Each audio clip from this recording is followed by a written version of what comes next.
দেখিয়ে আমাদের আজকের প্রধান মুফাসসির মাওলানা ডক্টর মিজানুর রহমান আজাদীকে দেশ ছাড়তে বাধ্য করেছিলেন। আজ এসে দেখে যান আপনি নেই, আমাদের ডক্টর মাওলানা মিজানুর রহমান শুধু নেই, তার লক্ষ লক্ষ ভালোবাসার মানুষেরা পেকুয়া শুধু নয়, গোটা বাংলাদেশকে আলো ছড়িয়ে দিয়েছে।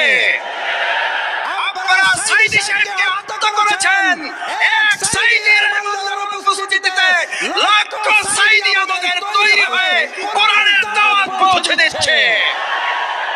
আমাদের হত্যা করা যায়, আমাদের ফাঁসি দেওয়া যায়, আমাদের শেষ করা যায় না, আমাদের শেষ করা যাবে না।